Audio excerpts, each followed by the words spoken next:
ఎందుకు చంద్రబాబు దేశ రాజకీయాల్లోకి వెళ్తున్నారు, ఉప ప్రధాని అంటూ కూడా ప్రచారం జరుగుతుంది. చంద్రబాబు నాయుడు ఉప ప్రధాని ఎవరు చెప్పినారు స్వామి?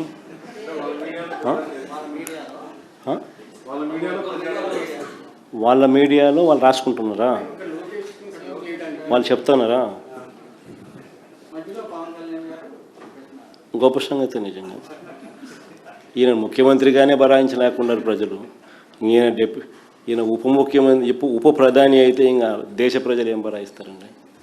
సార్ ఇటీవల పవన్ కళ్యాణ్ గారు కొన్ని కామెంట్స్ చేశారు. మీరు అసెంబ్లీలో గెలిచింది 11 మంది అయితే 1100 మందిలాగా మాట్లాడుతున్నారు అని. అంటే ఇది కాంప్లిమెంట్ అనుకోవాలా సార్? ఎలా? మంచిదే కదా హరీష్.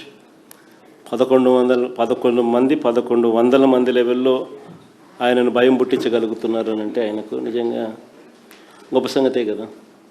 మా వాళ్ళ క్రెడిట్ ఇవ్వాల్సిందే కదా.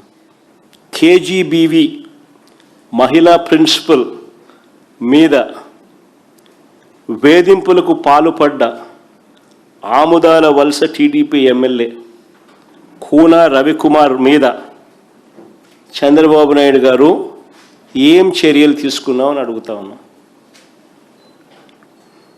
మహిళలతో అశ్లీలంగా వీడియో కాల్స్ చేసిన గుంటూరు ఈస్ట్ ఎమ్మెల్యే నసీర్ అహ్మద్ మీద అయ్యా చంద్రబాబు గారు ఏం చర్యలు తీసుకున్నామని అడుగుతా ఉన్నా.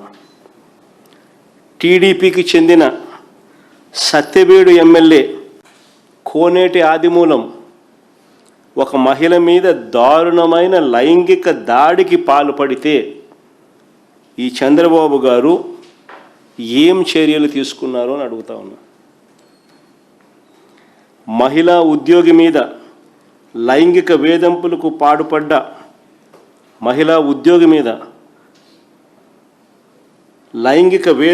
పాల్పడ్డ మంత్రి సంధ్యారాణి పిఏ, ఎమ్మెల్యేలు ఈ లీడర్ల కథ దేవుడు కనీసం పిఏల మీద కూడా యాక్షన్ తీసుకోలేకున్నాడు.